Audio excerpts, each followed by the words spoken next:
Okay, bismillahirrahmanirrahim. Assalamualaikum warahmatullahi wabarakatuh.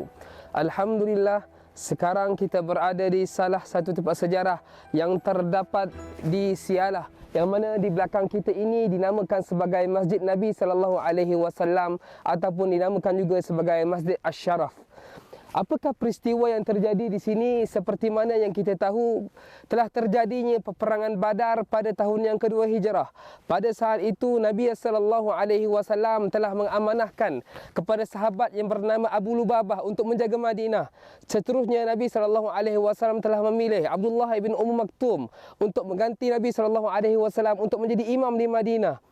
Dan Nabi SAW bersama dengan para sahabat lebih kurang 300 beberapa belas orang telah keluar daripada Madinah, yang mana diketuai oleh Nabi SAW sendiri, dan Mus'ab bin Umair telah memegang panji bendera orang Islam pada saat itu.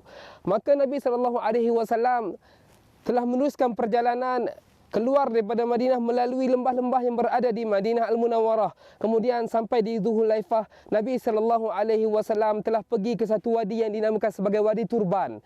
Selepas melalui Wadi Turban tersebut, maka Nabi SAW telah melalui satu wadi yang dinamakan sebagai Wadi Malal. Kemudian meneruskan perjalanan, ke hadapannya terdapat satu wadi yang dinamakan sebagai Wadi Farsh Al-Malal.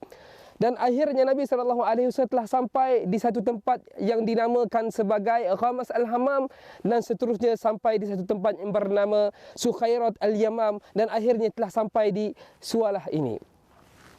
Dan bila mana Nabi SAW sampai di sini, maka Nabi SAW telah bermalam di sini pada malam Selasanya sebelum meneruskan perjalanan untuk sampai ke Badar. Disebabkan itu dinamakan masjid di belakang kita ini sebagai Masjid Nabi SAW, tanda bahawasanya Nabi SAW pernah sampai di sini. Dan juga peristiwa lain yang berlaku di sini ketika mana Fathul Mekah dan juga Hajjatul Wada, Nabi SAW juga pernah tinggal di sini dan solat di sini. Disebabkan itu dinamakan sebagai Masjid Asy-Syaraf, disebabkan kemuliaan yang terdapat di sini, kerana Nabi SAW telah pilih kawasan sini untuk bermabit ataupun untuk berhenti sebentar untuk berehat di kawasan sini. Jadi alhamdulillah, masjidnya masih lagi terjaga di kawasan sini dan masih lagi dapat kita lihat, iaitu dinamakan sebagai Masjid Nabi yang terletak di Sialah, ataupun dinamakan juga sebagai Masjid Asy-Syaraf. Jauhnya daripada Madinah Al-Munawwarah lebih kurang 65 km.